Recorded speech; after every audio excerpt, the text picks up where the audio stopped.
Mr. Gustafson, please bring forth your first witness. Thank you, Your Honor.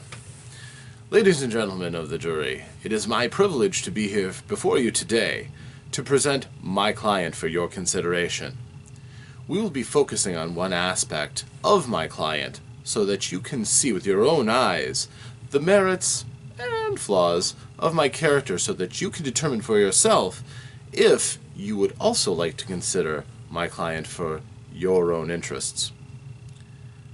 My client will serve as the first witness. If you prefer, a witness of character. Hello, ladies and gentlemen of the jury. I'm here before you once more with a fresh character witness for you. A brand new game for myself because I have had a recent opportunity. Somebody came to me and asked me to play in their game. It happens to be a game that I've never played before.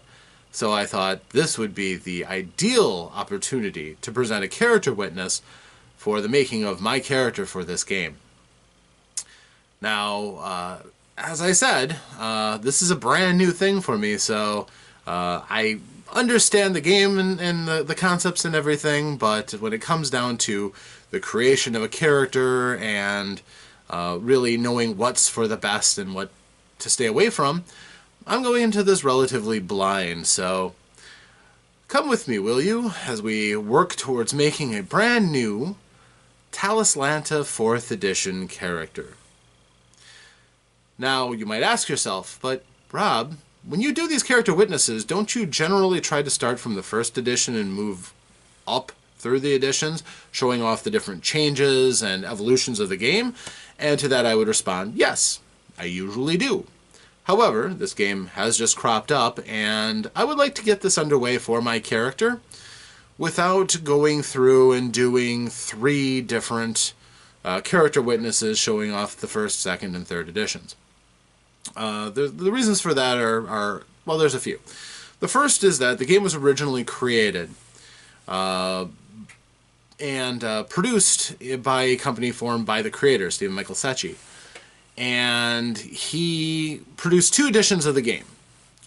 The second one incorporating a number of upgrades and improvements. If you've seen my prior character witnesses, you know how these games tend to develop. It's, rounding off the rough edges and adding new interesting rules that have oftentimes developed from house rules or just general ideas that the fandom of the game has brought forward or they developed in-house.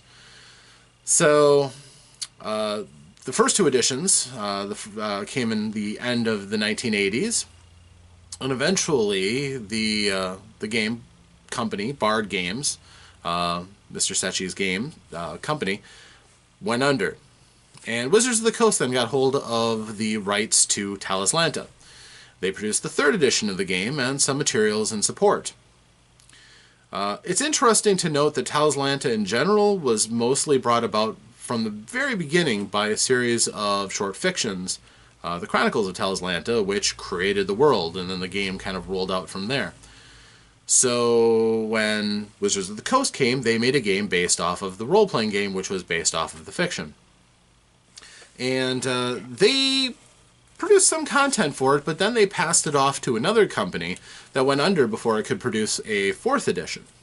Eventually, a company got a hold of the franchise and was able to make an anniversary edition, but no true 4th edition came out until a group of designers from some of the previous property holders who really fell in love with the world of Talislanta got together and formed a company called Shooting Iron. They then went on to make the 4th edition, which I am currently making the character for.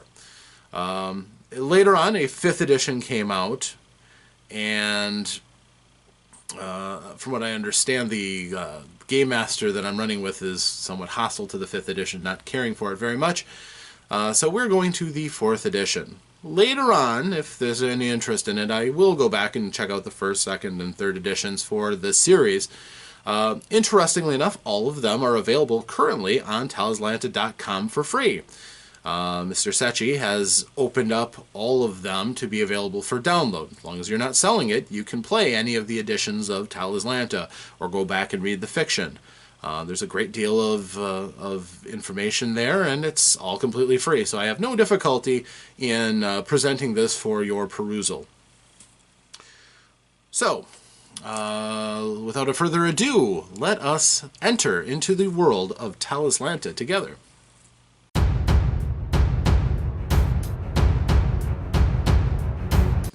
So, here we are. We have a character sheet, and I have the Talislanta 4th edition guidebook loaded on my tablet here for us to look at. Now, this is going to be a bit different from any of the other character witnesses I've done before, because characters in Talislanta are based on templates, not dice rolls. You don't roll dice for your character. You basically pick a template that's what you most closely represent the character that you want to make in your mind, and then you just tweak it to make it fit that concept.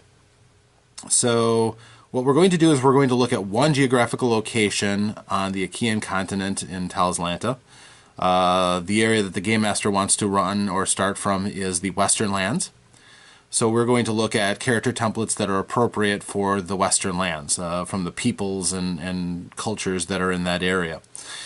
Now, there's one of the core concepts for Talislanta is that there aren't fantasy races like dwarves and elves. Instead, there are different peoples, many of which have certainly telling differences by race, but for the most part, we're looking at the kind of details that fit what we want to do with our character. Now, conceptually, what I've already thought of is a character who's loaded with attitude, but is not a mainline fighter, nor a mainline caster. I want somebody who can use a little magic, who can fight a little, but who can support anybody else in the group with his skills. And I trust that I can find a character like that. We're starting in the Western Lands, which is the geographical location on the western coast of the continent. It also covers several different nations, and we'll look at the concepts for the characters that are known in that area. One of the interesting things is that the template selection contains both player character and non-player character templates. The player character ones generally tend to be the more powerful. Balance is not something that you consider so much in this game. It's mostly finding a concept that fits the theme of your imagination. The first candidate is the Ammonian warrior priest. Now, the Ammonians from Amman, they are religious zealots. They believe that their high god is the only god, and following him is not optional. If you live in you have no body hair, you move all of your body hair, you dye everything that you have white, and you are religious as heck. Personally, that doesn't really appeal to me with the character I want. I want to make somebody who can freely pass between different lands and doesn't have to deal off the bat with a lot of social prejudice. So I'm going to skip most of the Ammonians. But let's take a look at this character template just to give us some ideas of what we're going to be looking at. We have the description of the character template. We have the statistics right here. If you'll notice, the stat block is relatively small. You have your strength score. They have a +2. That's going to be added to any die roll that we do doing something involving strength. Dexterity of 0, perception of 0, charisma of 0, constitution of +1. He is a warrior after all. Speed of 0, willpower of +3. That'll help with the magic stuff. 0 intelligence. +3 magic rating, 22 hit points, and a combat rating of +3. What does this mean? He is fairly strong and can use bigger weapons and hits harder when he hits with them. He has a fair amount of willpower driven by his conviction. He is very much kind of the paladin type character. His magic rating and combat rating means that he is proficient in slinging spells as well as swinging his sword. 22 hit points is the amount of damage he can take before he drops from his injuries, of course. Skills, invocation. Invocation is a type of magic, basically invoking divine magic. And he has 3 modes of choice. The magic system in Talislanta is very fluid. You have modes, which are basically a catch-all for types of magic. Individual spells are differentiated by how much power you put into them.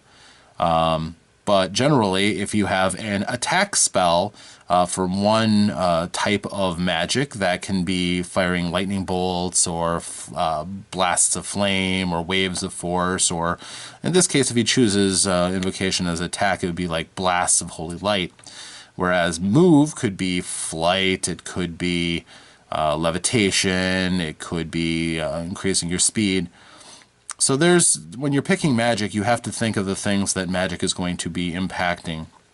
You select 3 different modes, which is something that he's good at casting, and he'd get an extra +3 onto that skill. So when he'd ever cast a spell from one of those modes, he would add his +3 magic rating to his +3 skill to give a total of +6. I'll show you in a little bit why that's good. +3 skill in mace, +2 in heavy crossbow, +2 in shield. Those are the preferred arms for the Ammonian warrior priest. +3 oratory, speaking skills. +5 to doctrines and orthodoxy, that's knowing your faith. +1 amount to combat, +3 ride, +3 guide, means getting him through territory, navigation basically. And he is native and speaking High Talisland. That's the speech of scholars and, well, warrior priests, apparently. Also from the template, we would get any special abilities that the race has. Picture to fire our imaginations. General appearance, Ammonians are average height of 5'6" to 6 feet, weighing 100 to 180 pounds. Cinnabar skin, which is kind of a reddish, dusky color. Sculpted features, deep green eyes, all facial and body hair removed. That's all typical of the Ammonians. Also, equipment would be given to us by our template. Black iron helm, shield, and partial plate armor worn over coarse woolen garments. Boots, cloak, all dyed or lacquered white. Iron-bound spellbook, iron holy symbol of Ah, mace, heavy crossbow, gray maned steed, kind of like a horse, fully caparisoned, with its saddle and reins and saddlebags and everything. 200 gold lumens and offerings and salary, which is quite a bit of money. So you would start out rich, you would start out with good weapons and armor, really good armor. Black iron and partial plate is very nice for this game. So yes, you would start out as a fully kitted out paladin, not some bumpkin off the street with this. Unfortunately, I don't want to be an Ammonian, so the next one is the Ammonian witch hunter, who would hunt down heretics. Difference from this, not quite as strong, but more perceptive, appropriately for somebody who's hunting somebody. Charismatic, they're driven, so they're not as friendly to people. Still a bonus to the Constitution. High willpower, quite intelligent, +4 magic rating. This is a primary caster, only a +1 combat rating, so not so good with the melee weapons. 5 modes of invocation, so they are very much into the spell casting and +4 skill to that, so they're only +8 for their abilities. Having high levels of skill allows you to handle more powerful spells and have a reasonable chance of them succeeding.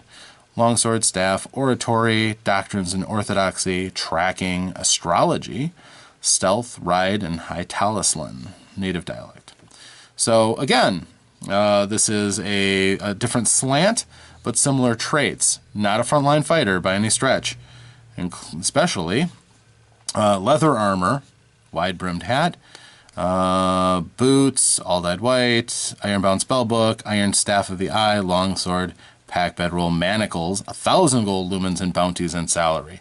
So again, this is a character who starts out fairly well equipped for the role that they have, which is going to be mostly a caster, but one who's not completely unprepared for combat. Now we go to the Ammonian Inquisitor. This is an NPC class. We see right here it says NPC. The stats generally are not going to be as good as a PC. So no bonuses to strength or anything, but a bonus to willpower, intelligence, and perception, penalty to charisma again, slight bonus to combat rating, good bonus to magic rating, 4 modes of choice. So this guy is still going to be a fairly effective caster. Whip, club, skills are less than the others have. This is a person that you could expect in if you end up in the wrong side of the Ammonian religion, might be having a chat with you. And considering his gear are manacles, whip, club, pouch with instruments of torture. You don't want to be in this person's mercies. So he's got a +5 to his torture. Yeah, definitely would not want to be on his bad side. So this is all how things go in though. They take their religion very, very seriously. So that's the Amanian Monitor. Again, another NPC class. We're just going to move on. I'm not going to cover every single one of these templates. This just gives you some idea. And here we have an Aramite knife fighter. These are people from Aram are kind of dour. It's a rugged, kind of a wasteland type place. They have they're kind of prickly people. They don't believe in they think they're cursed. They don't believe in good luck. And their stats, they have big combat bonus, quite a few hit points. Not exceptionally strong, but good dexterity, good constitution, so they're very durable. They're quite quick with their high speed, good perception, low charisma. They have their own style of knife fighting, which is very dangerous, makes their knives, which themselves aren't particularly awesome, they could be very effective against a wider variety of foes than one might think. Brawling, weapon of their choice outside of their knives. So they're very focused in their fighting and survival skills. I want somebody with some magic. These guys have no magic rating, no intelligence, real stat that'll help with anything, and they have no training in magic. So we're going to move on. Aramite Revenant. Again, not... they, again, no magic rating, no will bonus to their intelligence. But again, they're good with the fighting. Not as good as the knife fighter specifically, but yeah, they're assassins, effectively. And while that's fun, that's not the direction that I'm going, so we'll just keep moving on. We have the Druk Hillsman, or Shaman. They're an NPC class again. Something I'm not really going to consider. Although you could probably play this game just fine with NPCs, they would generally take a back seat to player characters in everything except for their area of specialty. This person has some skills in magic, potentially. Shamans would add shamanism and 4 modes of choice at +3. So they're not fantastic spellcasters, but they have a little bit. Healer, music, torture, that's always fun. But yeah, that's not really what we're looking at. A Castabulanese Aeromancer, another NPC class. The big thing about the Castabulanese, their special ability is they can detect magic by sight at a range of up to 5 feet, so they're very in tune with magic, which requires their full concentration. This particular one is very skilled with magic and with elemental magic and aeromancy, 5 modes of choice at +2. So he would be quite the spellcaster. And aeromancy at +5. So that's really his specialty outside of aeromancy. Within that bound, he would be a very, very skilled wizard. No other real skills, a few little petty skills here and there, but nothing much to speak of beyond that. So he is very, very finely tuned. This is a person, if you have a task mage, that's ideal for him. Not somebody who can contribute to a wide range of things that you want a player character to be able to. An Azir Islander, also an NPC. So we're again looking at NPC classes and such. When your equipment is loincloth, anklets, and bracelets of woven plant fibers, elaborate masks, no wealth, the Azir have no concept of money. They have no concept of money, they have no weapons, they have no armor. This would be a tough character to play as a player character in a game. They are, good constitution, good perception, good will, penalty of their charisma, low hit points, low combat. There's no balance here. This person could not stand in an adventuring party without some serious work and some experience. Yeah. So this is the kind of person you might meet along your travels. This would be a fairly ineffective NPC. So you're a commoner in general. Now we come to the class that was recommended to me by the Game Master, the Sarasta Gypsy. Sarasta is a group of people who are very much like the Gypsies. except with magic. Their culture is, they're very much into witchcraft and hexes and things, like the mythical powers of the gypsies. They travel around through their great forested homeland called Sylvanas. And with this character,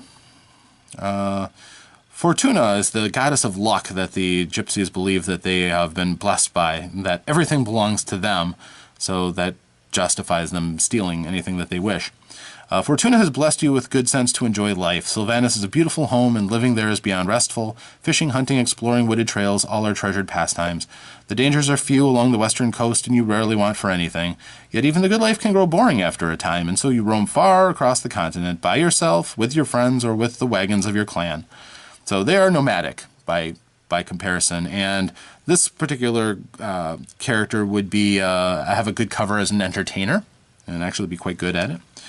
The splendor of fortune is that it changes, and you know you'll have your share of good and ill luck in your lifetime. You expect to live a long and full life, for you intend to cheat death often. After all, life is a game, and cheating part of the challenge. A pity that foreigners seldom see it that way. When it comes to their money, few appreciate the fickle goddess of luck. They welcome your performances and diversions, and rarely begrudge the few coins they must pay for your services. But should you misrepresent a trinket or two, or should the children get caught relieving the audience members of their purses, they fail to see the merriment. But that is the nature of fortune. Sometimes she smiles down upon you, and sometimes she doesn't. And when she frowns, that's when you know it's best once again be moving on. Okay.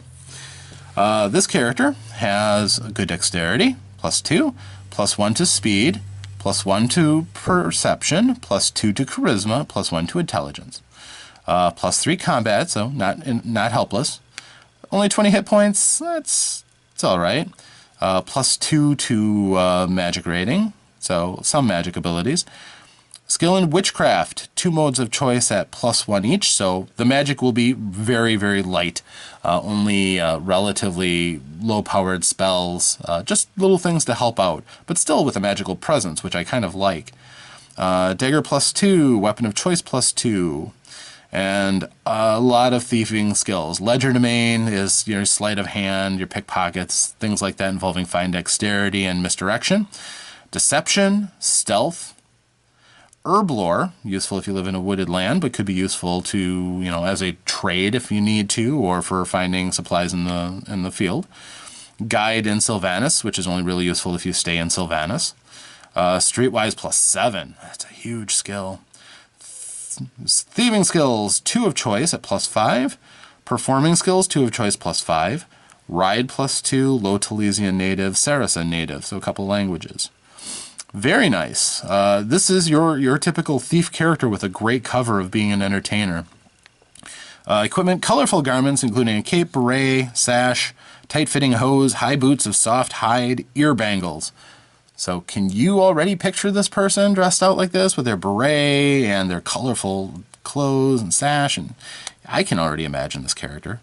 Dagger, 1 weapon of choice, a pouch with thieves' tools, performing equipment, a gray mane mount, again, basically your horse, and 40 gold lumens in assorted currencies, so 40 gold pieces.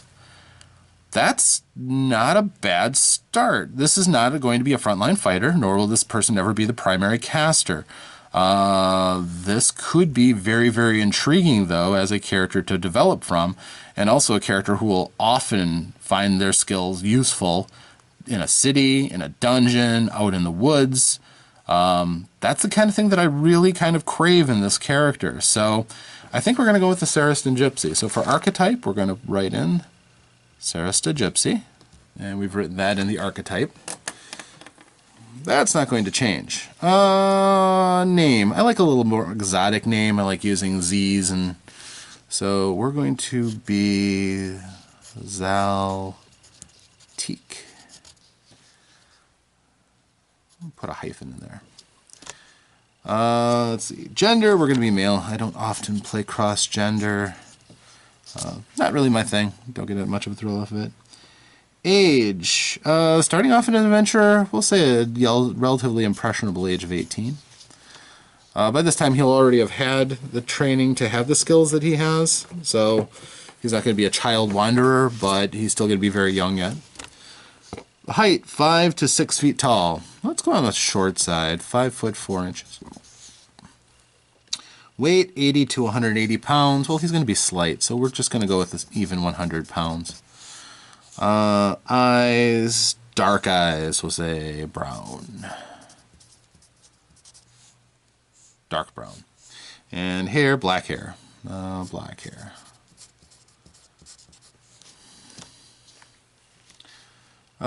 Physical description. Neatly trimmed mustaches and beards for males, possible facial tattoos. We'll have a tiny mustache. Could just barely grow one. You've all seen kids trying to grow out their first mustaches. That's pretty much going to be Zaltik. That'll be on his lip. Let's give him a tattoo. Let's give him a crescent moon tattoo.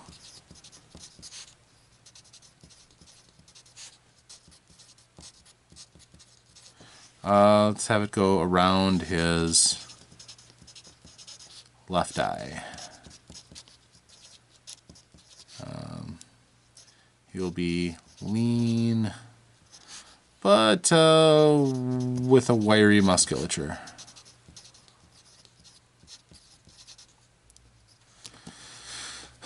Okay, personality and background, a couple of things. Wanderlust.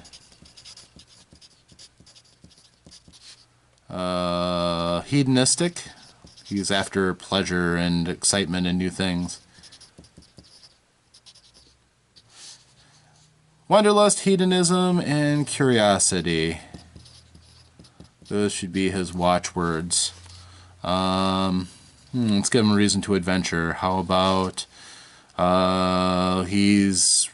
Oh, there we go. One of the things about Saracens is that they have a polygamous system. In a clan, you can have multiple wives or husbands, and they all just travel along with lots and lots of children. Let's say he is running away from his clan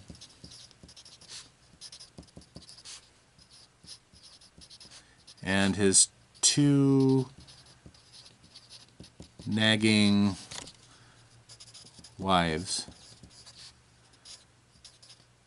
who want children. So he's running away from the responsibility of settling down and starting a family. He knows that at some point he's going to have to, but he wants to live up life while he can. And that, I think, is something that's probably, not frowned upon as much in their society as it might be in others. Now we'll copy down the stats. We have 0 strength. Now notice I'm writing these in pencil, +2 to dexterity, because I can change these. I can tinker with the numbers. I can take one off of one number and add to another to make it more the way I want it to be. See, I don't think of Zaltik running around as being quite as unmuscular. He's obviously going to get by his wiles and his dexterity more often than not, but I think that I'm going to want to play with that a bit.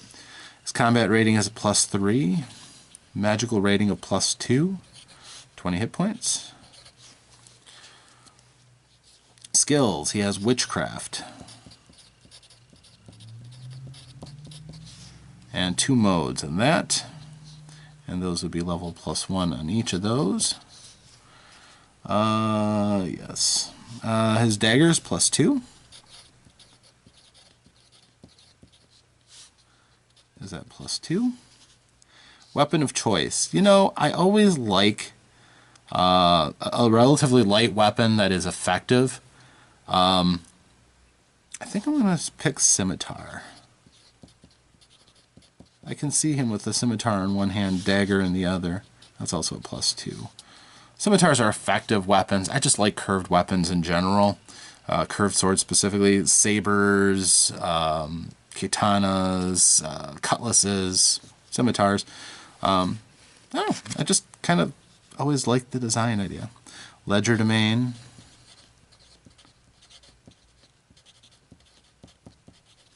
That's at +6. Deception. +5. Stealth +3.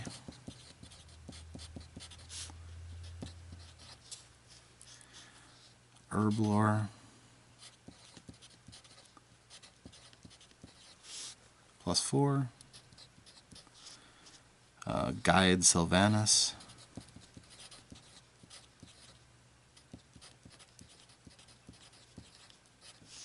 Not too likely of a Saracen getting lost in their own forest. Streetwise +7.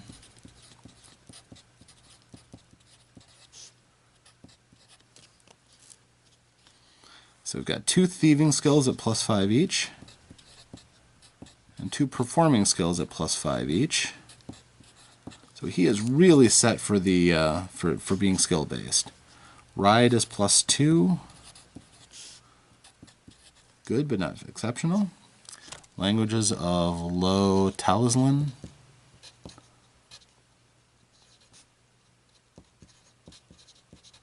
And Saracen. Or Sarasa. Those are both native skills. No special abilities. Okay, so what do these numbers mean? Here comes the mechanics of this game. So basically, it all boils down to this little tiny chart here in the corner, which reads 0 or less mishap, 1 to 5 failure, 6 to 10 partial success that means, 10 to 19 success, 20 or more critical success. So when I want to do something, like I want to stab somebody with a dagger, if I'm going to be right up and personal in their face with a dagger, I would take my strength, add it to my skill with a dagger, and roll a 20-sided die. If I'm facing somebody without any kind of, defense or any ability to stop my blow, or if they're going to try to get out of the way of it, if I'm getting them completely by surprise, I would roll a 20-sided die and add +2. Oh, sorry. Strength, skill. Instead of strength, I would use my combat rating. I'm pretty good with stabbing things, so it would be +3 and +2, so a total of +5. I would roll if I have no penalties. I can't possibly mishap. I have almost no chance of. Well, I have no chance of failure. I'd add +5, so I get at least a 6. If I get a 6 to 10, which means I rolled a 1 to 5, I would have a partial success and do half damage. If I have 10 to 19, I would do success, which is the full damage rating of a dagger. And 20 or more critical success. Not only do I do full damage, but I can pull off some other special effect of some sort. So after that, we go to the second page. First of all, we want to fill in all the information that we can. So we have Gypsy Garb. I'm not going to go into all of the bits and pieces of it. That's mostly to help you imagine it. We have as weapons a dagger. One weapon of choice, well, it will be a scimitar. Pouch with thieves' tools.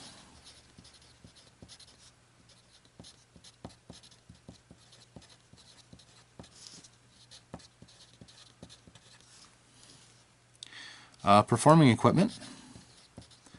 We don't know what avenue of performance we're going to do yet, so we'll have to see. We have a Greymane mount type. Almost every single PC class has a mount. Moving around in this world is a pretty important thing. Name I like for the idea of a gypsy is Sirocco, the Desert Wind.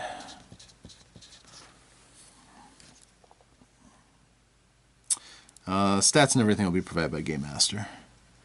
40 gold lumens and assorted currencies. So 40. Okay, that is all we really need from the template. Order Witchcraft for Magic. So now we're going to go back up to the top of this document. Not to the very top, but that's how we ended up. And we are going to go and look at, first of all, see, I think magic is the first thing that comes up. Yeah, magic first and then skills. So we'll go to the magic first.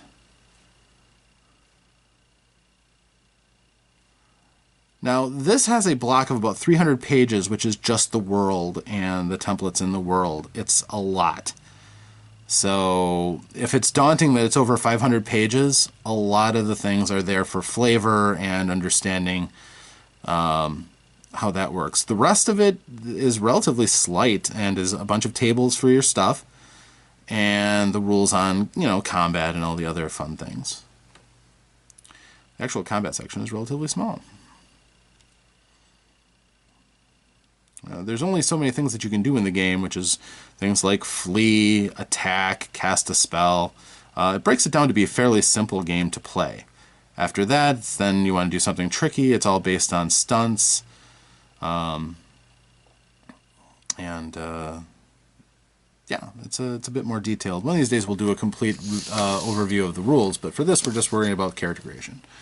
Okay, so we have the modes. The different modes are alter, attack, conjure, defend, heal, illusion, influence, move, reveal, summon, transform, and ward. What they do: alter changes abilities and skill ratings around. Attack attacks. Conjure produces things, objects, materials, or elemental substances. Defend protects you against damage. Heal heals. Illusion creates illusions. Influence controls minds and thoughts. Move affects motion, including flight, levitation, and telekinesis. Reveal enhances awareness, including scrying and divination. Summon transports creatures from one place from other planes of existence.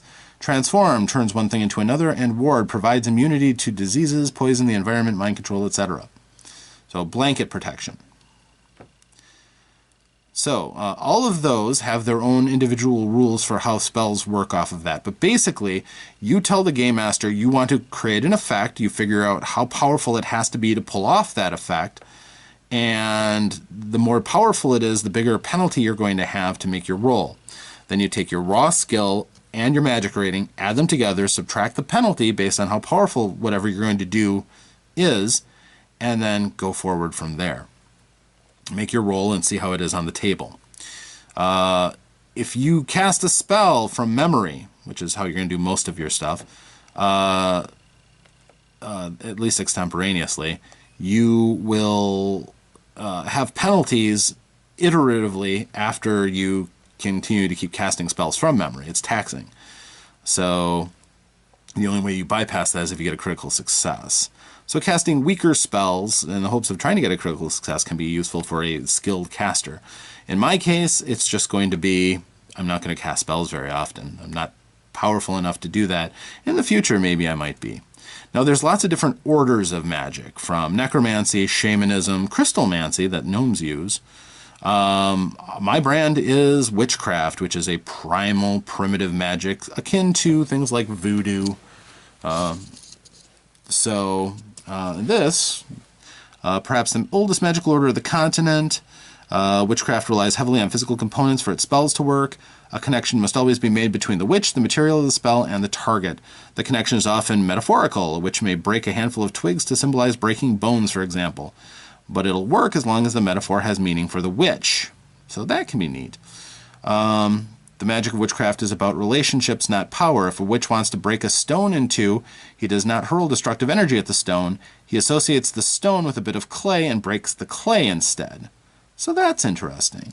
To put a curse on someone, you make a voodoo doll, basically. Or you grab an article of clothing or a weapon that the person had, and you use the channel magic through that. So that's kind of interesting. Physical components, both hands free, must be able to speak aloud in order to cast a spell, so the verbal component is very important. Some sort of symbolic object must be held, so symbolic objects.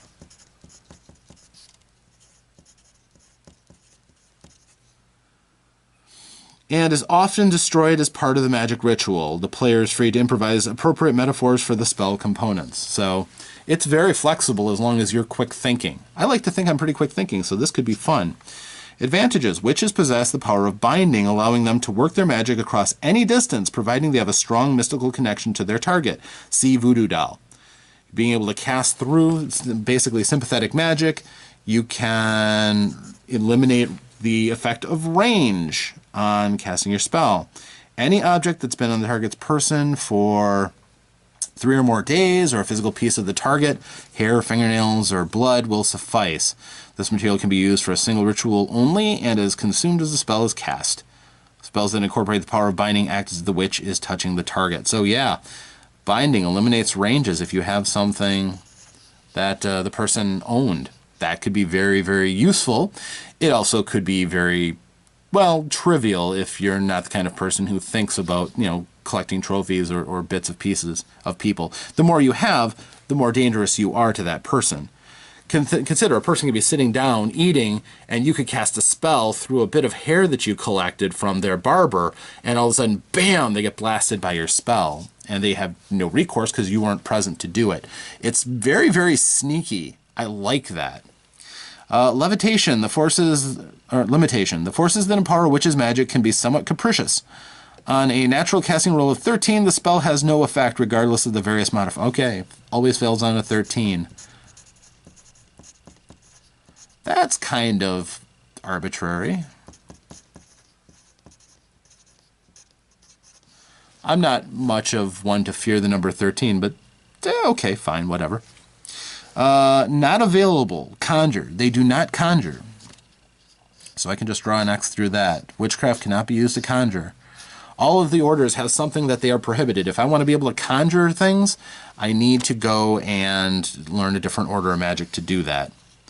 Bonuses, +2 to heal, +2 to ward, +2 to reveal. So, +2 to heal, +2 to ward, +2 to reveal.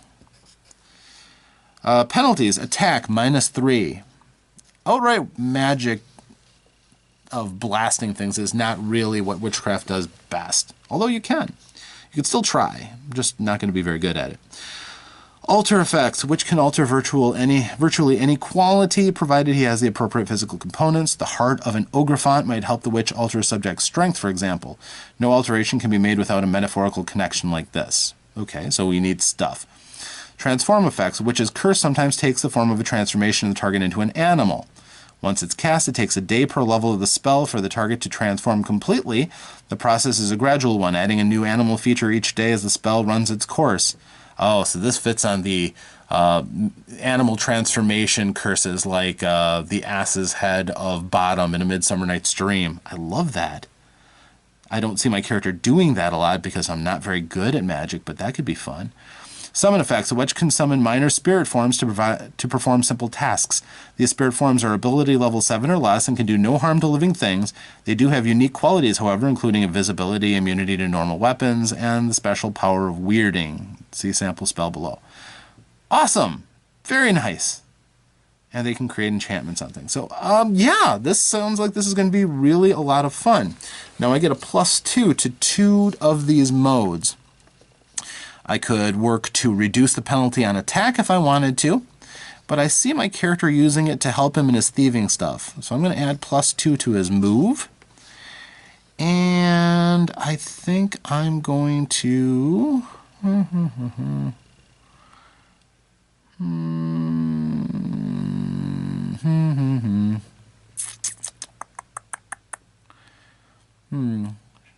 I think we'll use +2 to defend. That could be very handy for somebody who doesn't travel around in heavy armor. So that's good right there. Excellent. Now, the attribute, all these are tied in with my magic rating, so +3 to all of them, which would give +3 to alter, 0 to attack, +5 to defend, +5 to heal, +3 to illusion, +3 to influence. I see that as being like a Jedi mind trick, but again, needing a piece of something to pull that off might be interesting. +5 to move. I see myself using that to scoot up walls, for example. Probably not powerful enough to actually truly levitate. Reveal +5, +3 to summon, +3 to transform, +5 to ward. Okay. I don't know about enchantment. Yeah, okay. +3, so +3. Alright, so that's our magic. Everything else comes from my imagination. I see a need, I create a spell to fill that need, and try to find the sympathetic components to make that work. So, very fluid, very relatively easy to do. They give some basic sample spells, too, which we can look at real quick. Let's just look at one really fast. Sympathetic magic, weird. Changeling, we'll use that illusion. Duration 5 minutes, range 50 feet, casting modifier -8. First level base, +3 levels for complex elements, +4 for duration. Description: by means of the spell, the caster is able to alter the appearance of any individual to match that of any other person. Auditory, tactile, or other elements may be added to the spell as per the rules for illusions. So basically you can alter yourself or another person. That could be very useful for what my character does. As an illusion, I only get a +3, so it's going to be a net of -5 to a roll, meaning I'm not going to succeed very often. That isn't something I will try very often. But these frame what you can do with magic. These are just samples. So theoretically, a person's spell book, which my character doesn't even have a spell book. He's going to cast everything from memory at this point. Witches have more oral tradition anyhow. But my character would basically know hundreds of spells covering all of the different modes and just basically pluck at one to fit his particular needs at the moment.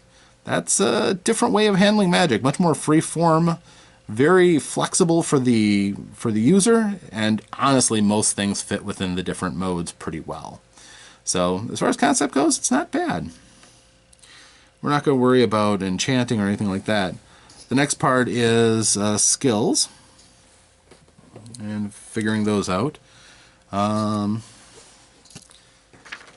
back to the first sheet. So the witchcraft, we ended up taking move and defend.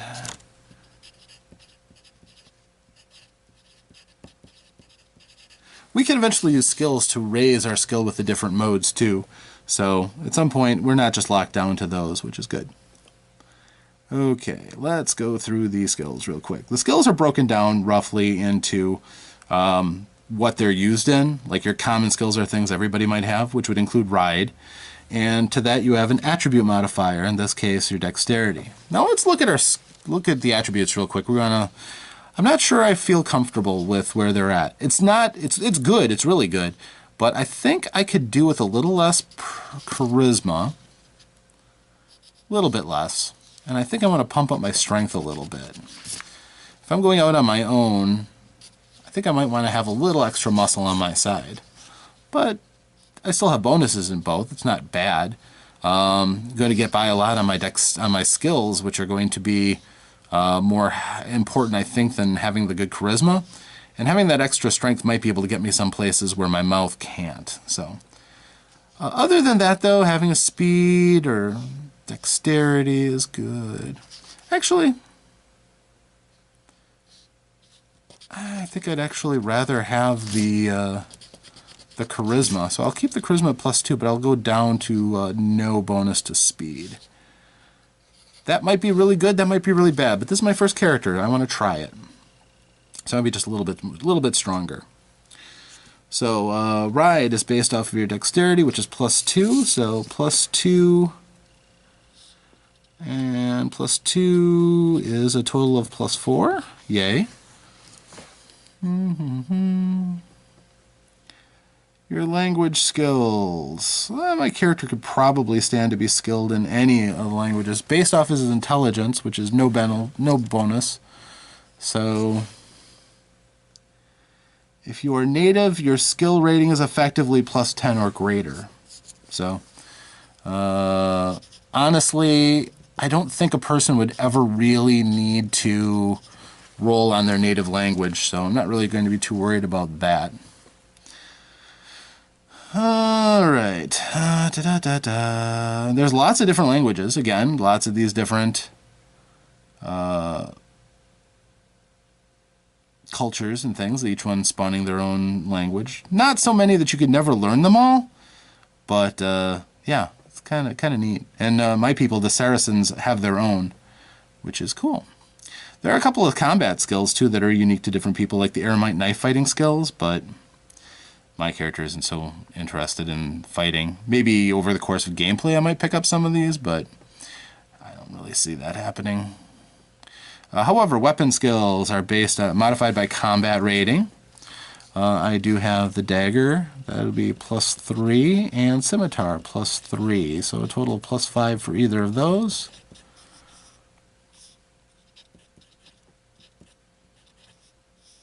Oh, there's only +1 for move and defend. No. So, +1 to move, +1 to defend. So, +4 and +4. A little too big for my britches there. Okay. Performing skills. We have to pick 2 performing skills. We have acrobatics, acting, art, dance. Hey, legerdemain. We're already good at that. That's based on our dexterity. So legerdemain with the +2 from a dexterity gives us a +8. Nice. Music, song, dance, oratory.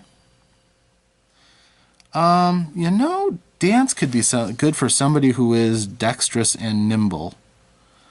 So I think I'll take dance,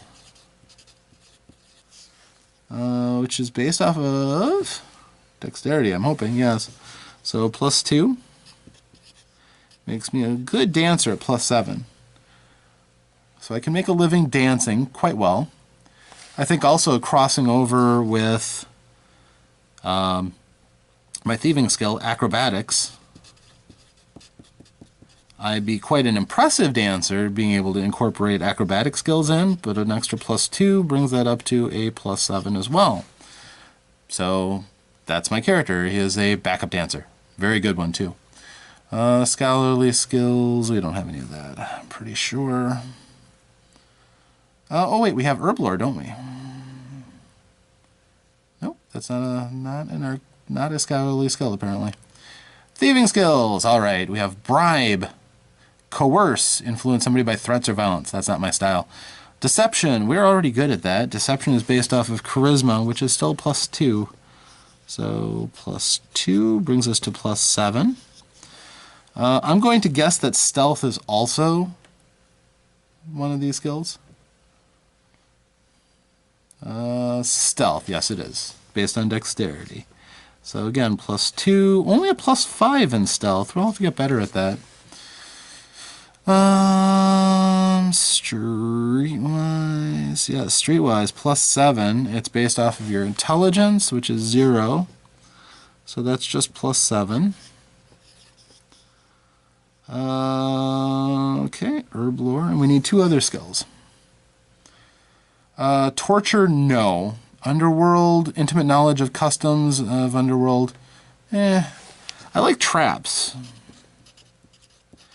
We're going to go proper thief here. So we'll take traps, which is based off of perception, +1. So a total of +6 to deal with traps. And locks. We have thieves' tools for a purpose. And I think that's what I will choose to use that on. Which could get me into all sorts of interesting places, I'm sure. So that's cool. Sabotage, seduce. I think down the road we definitely want to learn seduce too. That could just be handy. Interestingly enough, most of these have a training period. Seduce doesn't have a training period listed to it. You know, how to learn the skill. So, nor does Underworld. Either they missed that or it's not. Oh, unless otherwise noted. Okay, thieving skills, unless otherwise noted. If we want to pick those up, 10 weeks. Good. That seems like the kind of fun thing that would be fun to have as a skill. At least it'll give me something to do in the downtimes. Okay, wilderness skills. I think that's where we find herb lore based off of intelligence. So 0, that leaves me with +4. If I have to guess, guide, yeah, is also based off of intelligence, so that's at +7. So, for all of these skills, I would roll a 20-sided die, add these bonuses, subtract any modifiers the GM assesses, and find out on the table how I did. Excellent. So we're done with that part. We only have one more part, and we are done with this character, which is writing down stats for the weaponry. So, stats are in the back of the book for the weapons. There's a nice table. Realistically, there's not a lot to it. There's trade goods and gear. It's a shopping list. There is food, lodging, amusements, alchemical and magical stuff. There's a world of things if you have the money for it. I don't have a lot of money. I could buy some of this stuff to go with, but for right now, all we're interested in is the stats for a dagger, which is weapon rating of 4. So if I hit with a success, I do 4 + 1 because of my strength. So dagger is rating of +2, scimitar of +2. Actually, it gives I need the total rating, so it's +5 to each because of my combat rating. Damage rating is 4, weight is 1. It's not magical. The scimitar, right there, of course there's a scimitar. Weapon rating of 8, damage rating of 8 I should say, weight of 6 pounds. And strength required is +1, so yeah, it's a good thing I'm a little stronger. Can be thrown. Okay, I can throw my scimitar, I can throw my daggers. So that is a fully fleshed out character. I don't have any armor. If I end up going solo, I may have to get some with my 40 lumens, which would probably be like leather armor. No experience points at this point. Your experience points are used to increase your skills. It takes twice as many skill points as the target bonus that you would end up getting. So for example, if I want to increase my scimitar up to a +3, it would cost me 6 points of experience. To go up to +3, double +3 is 6. I believe that is how it works. So over the course of gameplay, these numbers can definitely go up. So that's really kind of exciting.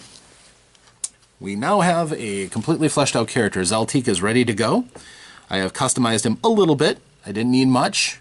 If I wanted to make real changes, it's just I'd get weaker in one area and stronger in another. And right now, I feel pretty good about little Zaltik going out into the world and trying all kinds of daring do. But he would especially do well with the rest, with another group. So character's done. Back to me. Well, we now have a character for Talislanta. Little Zaltik, the Saracen Gypsy, is ready to go. As you saw, no dice rolls. You can't get a bad roll for a character, nor can you have truly awesome rolls for a character. It'll be whatever the template gives you. As I showed you, the range in different characters is quite high. A very, very strong character compared to a fairly weak character. Those are numbers that are going to apply to every 20-sided die roll that you make for the particular skill or attribute that you want to try to use. So the stats can be fairly dramatic. At least for the base human characters, the ranges aren't that great. +3 is a +15% chance, yes, but it's rare that that is going to be the sole determinant factor on success or disadvantage. Skills generally will have much more of an impact on how likely you are to succeed or not. But since attributes affect everything that's done within their sphere of influence, it's nice to have when you can do it. My character doesn't have phenomenally high stats, but I've got really good skills and a lot of opportunities in areas that your average characters are just not going to be. He's not into organized crime, but he's very conversant in all of the things about being a burglar, palming things from people without their knowledge, considering that perception itself isn't often going to be extraordinarily high for people, I have a pretty good chance of succeeding with my legerdemain whenever I employ it. In terms of open combat, well, he's not that skilled. If I start finding myself in fights, I definitely am going to want to invest in some skills in combat, but that's just not what that character is great at. So obviously, you kind of have to develop a character like that organically. What you find yourself doing the most is the kind of things you should probably think about increasing as your primary skills. Now, this is a character that would do well with a group. I would provide useful skills that could help groups out. Either, breaking and entering, disarming traps in a dungeon. As far as, getting into a fight, I'd be an okay flank fighter. Possibly a thrown dagger here to take down an already weakened foe, or getting the drop on somebody and smiting them with my scimitar before dancing out of the way and letting somebody else take a shot. My character would not want to be in a stand-up fight with just about anybody. Preferring to rely on his brains, his bravado, his charisma to put people at a disadvantage, but then to hightail it out if it ever gets to be anything too serious. I am kind of thinking that the lower speed stat might work against me, but we'll have to see. I like to think this is a character that'll get by on what he knows, more so than just outrunning things in a bad situation. Now, as far as the gamut of characters goes, I showed you a variety, but one thing that's fairly clear, balance isn't a huge deal in this game. If you're, really going to worry about how effective one character is next to another, trust me, there are character classes, wizards, that can absolutely roast little Zaltik without any difficulty, and Zaltik doesn't have a lot of means against them. If he gets stuck into a fight with an Eremite knife fighter, his chances don't look that good, especially if the Eremite's got any armor on. He just can't dish out enough damage without being rather lucky. That's just not his avenue. That's not what he's good at. On the other hand, it could be fun to play the plucky little guy with a lot of attitude.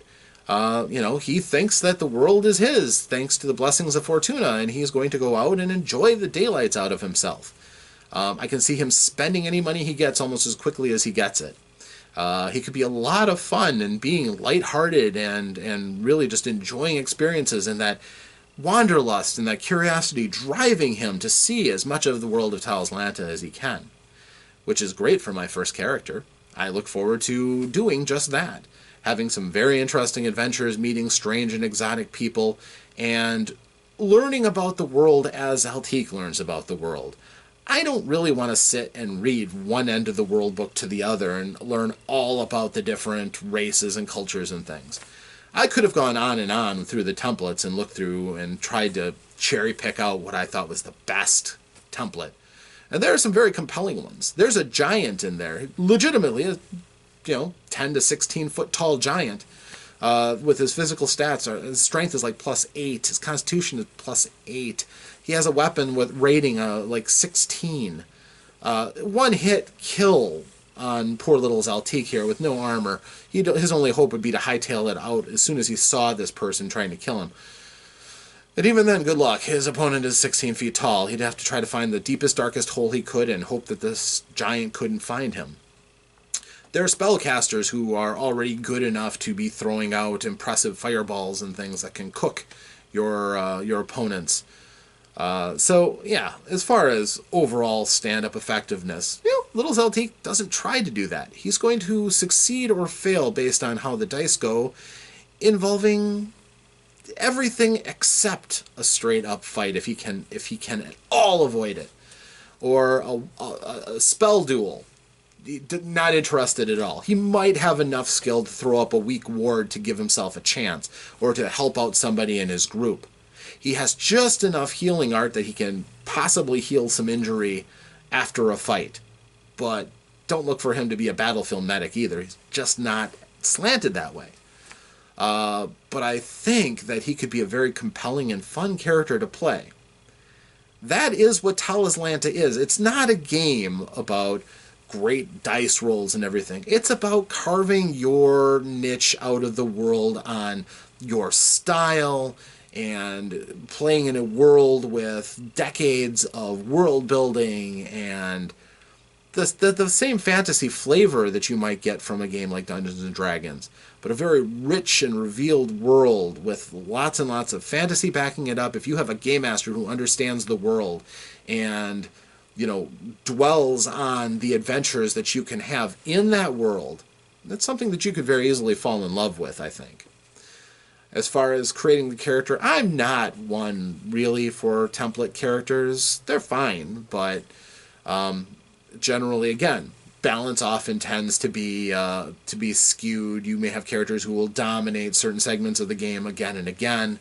I'm fine with that to the most part. I don't mind taking a backseat to somebody doing what their character clearly values.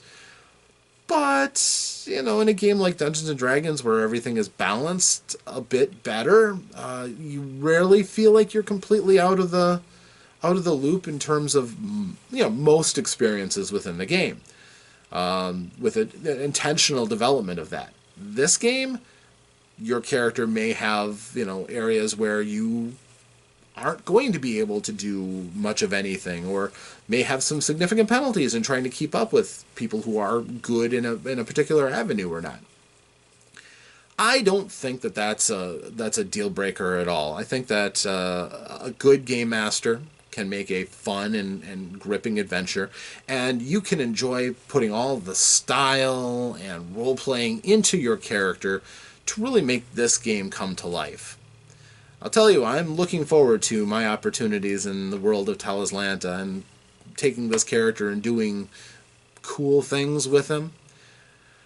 And I think we'll be taking another look into Talislanta for more character witnesses in the future to find out where its roots actually came from, and by that, appreciating the changes that brought it up to the smooth, polished game that we see in 4th edition. And looking ahead to 5th edition and seeing the significant changes that were done for that. I'm looking forward to that, and I hope you are too. I am, once more, Rob, here for another character witness. I hope that in the future, all your dice come through and you need them the most. Until that time, next time, farewell.